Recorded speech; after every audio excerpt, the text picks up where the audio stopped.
that's inside those breakaway regions, they will request for the Russian military to come in, and you'll start seeing those tanks move across into that area. That will be his opening gambit. He'll see what the reaction is from NATO and others. Most likely, you'll see very, very tough sanctions announced in the coming hours. But then it's going to escalate from there, based on our read of the situation, what's been laid out to us in terms of what U.S. intelligence believes is likely. Jennifer Griffin, back to you as the news breaks. Jen, thank you. Let's bring in retired Lieutenant General Ben Hodges, former commander, U.S. Army Europe. He holds the Pershing Chair in Strategic Studies at the Center for European Policy Analysis. General, it's always great to see you. I want to kind of pick up where Jennifer Griffin left off there. If, in fact, you have Vladimir Putin moving tanks and troops into these breakaway territories, right, that he has now declared independent, does this slow down the whole process of him moving into greater Ukraine? Does he put forces into these breakaway territories and then sit and wait to see what the response is? Trace, thanks. I thought Jen's description of President Putin and his speech was actually very good and important for us to absorb it. I mean, the disgust and the arrogance and the hatred coming out of Putin in his speech, the disdain he has for Ukraine and indirectly for the rest of us, by demonstrating no respect for all the hard work that's been done to uphold international law. This is important. We need to understand who it is we're dealing with. This is a guy that used poison against the opposition in his own country.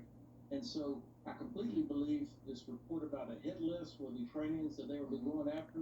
This is classic Russian style. So let's just make sure we're clear on who we're dealing with, and he has no respect for us, and so we're going to have to force him to respect us. Now, to the specific point of your question, I'm not convinced that there's going to be this all-out attack against all of Ukraine, because I don't know that they actually have the capacity. I think what we're seeing is going to be a very, very dangerous, potentially destructive, and very bloody next phase, especially if they try to assert claims to the full boundaries of the Donetsk and Luhansk oblast. I would anticipate some amphibious operations in Sea of Azov to connect Mariupol down to Crimea. But I think what we're seeing is the next phase of the strangulation of Ukraine, to wreck their economy, cause the collapse of the government. Does this, General, mean that diplomacy for right now is on the back burner? It's just not going to happen? Because President Zelensky has said again and again, these sanctions, these U.S. sanctions, should be put into place now, because they're supposed to be a deterrent, right?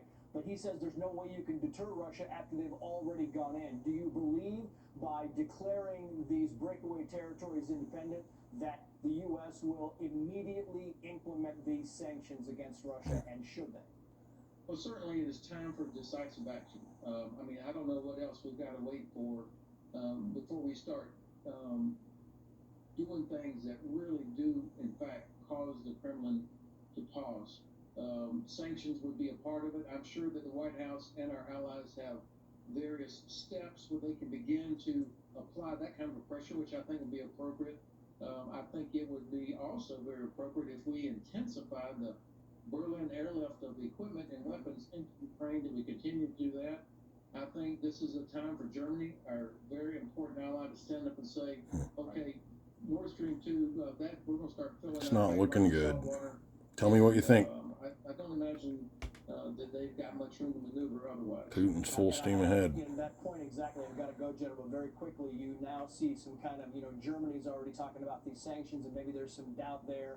You have Italy now, casting a little bit of doubt. Hungary. Do you see this alliance kind of splintering apart in the days to come?